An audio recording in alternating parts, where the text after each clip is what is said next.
Hello everyone, I am Meenu और आप मेरे साथ सुन रहे हैं अनडिजायरेबल मैरिज का एपिसोड नंबर 4। कल्याणी जी से बहुत अच्छे से मुस्कुराते हुए मिलने के बाद वंश अपने कमरे की ओर चला गया। उसे यूं जाते देख कल्याणी जी खुद में बोलती है, क्या करूं वंश तेरा, मेरे और वंशु के साथ तो तू अब भी वैसे ही है जैसे कुछ हुआ नहीं, लेकिन हम सब जानते हैं कि तूने क्या झेला है। काश तुझे संभालने वाली कोई आ जाए तो मेरी भी चिंता खत्म हो जाए। अब खाटू श्याम ही जाने कि क्या लिखा है तेरी किस्मत में। और ये कहते हुए उनकी आंखों में आंसू बहने लगते हैं, जिन्हें साफ कर वो किचन की ओर चली जाती है। किचन की तरफ आकर वो किसी को आवाज लगाते हुए बोली, गिरधर, गिरधर। उनकी आवाज पर गिरधर, जो कि एक अधेड़ उम्र के व्यक्ति थे, बाहर आते हुए बोले, जी कहिए मालकिन। तो इस पर कल्याणी जी उनसे बोली, एक काम करो, मेरा वंश और वंशु का खाना लगा दो। और ये कहते हुए वो जाकर डाइनिंग टेबल की हेड ऑफ द फैमिली वाली चेयर पर बैठ गई और खुद में बोली, थक गई हूँ इस घर को संभालते संभालते और तुम्हारे बच्चों को संभालते संभालते। तुम दोनों तो उन्हें छोड़ गए इस दुनिया में, और मुझे भी।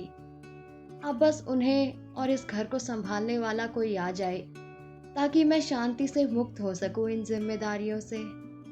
और ये कहते हुए एक गहरी सांस लेकर वहां से मंदिर की ओर देखती है, जहां खाटू श्याम बाबा की मूर्ति के पास एक आदमी और एक औरत की हाथ चढ़ी तस्वीर लगी थी। वहीं इस तरफ वंश अपने कमरे में आकर चेंज कर चुका था और वंशिका यानी कि अपनी बहन के कमरे की ओर जाते हुए खुद में बोला, ज्वालामुखी फटने वाला है सिसोदिया साहब, संभालना खुद को। और ये कहते हुए जैसे ही उसने कमरे का दरवाजा खोला, एक पिलो आकर उसके चेहरे पर पड़ा। तभी किसी की प्यारी लेकिन गुस्से भरी आवाज आई, जो बोली, भाई मुझे आप पर बहुत ज्यादा गुस्सा आ रहा है और बात तो आपसे बिल्कुल नहीं करनी, इसलिए अच्छा होगा आप चले जाएं यहाँ से, वरना आप जानते हैं वंशिका सिसोदिया का गुस्सा वंश सिसोदिया से ज्यादा खतरनाक है, और सबसे ज्यादा खतरनाक उस वंश सिसोदिया के लिए जिसके पास इन दिनों अपनी बहन के लिए बिल्कुल वक्त नहीं है, सिर्फ अपनी मीटिंग्स और तितलियों के लिए वक्त होता है। उसकी इस बात पर वंश ने अपने चेहरे से पिलो हटाया और वंशिका की तरफ देखा, जो कि व्हाइट कलर के टेडी बियर के प्रिंट वाले नाइट सूट में बेड पर आलती पालती मारे मुंह फुलाए बैठी थी, जो कि उसके गोल मटोल से चेहरे पर बहुत प्यारा लग रहा था। लेकिन वंश सिसोदिया अपनी जान और इकलौती बहन वंशिका को कैसे खुद से नाराज रहने दे सकता था, इसलिए वो उसके पास आते हुए प्यार से बोला, तो भाई की लाडो आज भाई से नाराज है और भाई के साथ खाना नहीं खाएगी, ये जानने के बाद भी कि भाई ने भी सारा दिन कुछ नहीं खाया, बस काम किया ताकि परसों का पूरा दिन अपनी लाडो के साथ बिता सके और परसों उसे ढेर सारी शॉपिंग करवा सके, घुमा सके, पर कोई नहीं। कहते हुए वंश बड़ा प्यारा सा पपी फेस बनाकर वहां से उसका सर सहलाकर जाने लगा। तभी उसे महसूस हुआ कि किसी ने उसके हाथ को थाम लिया, और ये महसूस करते ही वंश के चेहरे पर एक प्यारी सी मुस्कुराहट आ गई, जो कि उसके एटीट्यूड भरी मुस्कुराहट से एकदम अलग और दिल को छूने वाली थी। उसी वक्त वंशिका ने प्यार से उसकी ओर देखते हुए उससे पूछा, क्या सच्ची आप परसों पूरा दिन मेरे साथ बिताओगे, मुझे शॉपिंग कराओगे और घुमाओगे? इस पर वंश उसकी ओर घूमते हुए उसके पास बैठकर उसके गाल खींचते हुए बोला, मुच्ची, परसों का सारा दिन मेरी लाडो का, बस शर्त यह है कि मेरी लाडो अभी मुझसे नाराजगी छोड़कर मेरे साथ नीचे चले और आराम से खाना खाए। तो बोलो लाडो रानी, मंजूर है ये शर्त? और ये कहते हुए उसकी तरफ अपना हाथ आगे बढ़ा देता है, जिस पर वंशिका अपना हाथ उसके हाथ पर रख उसके ऊपर ऑलमोस्ट कूदते हुए उसे गले लगाकर कहती है, आई लव यू भाई, यू आर द बेस्ट, आप जैसा वर्ल्ड में कोई नहीं। इस पर वंश भी उसे बाहों में उठाकर नीचे ले जाने लगता है और ले जाते हुए कहता है, लाडो डाइटिंग शुरू कर दो, भारी हो गई हो। And yes, I love you too मेरी जान, तुम जैसा भी इस दुनिया में कोई नहीं, मेरी गोलू मोलू।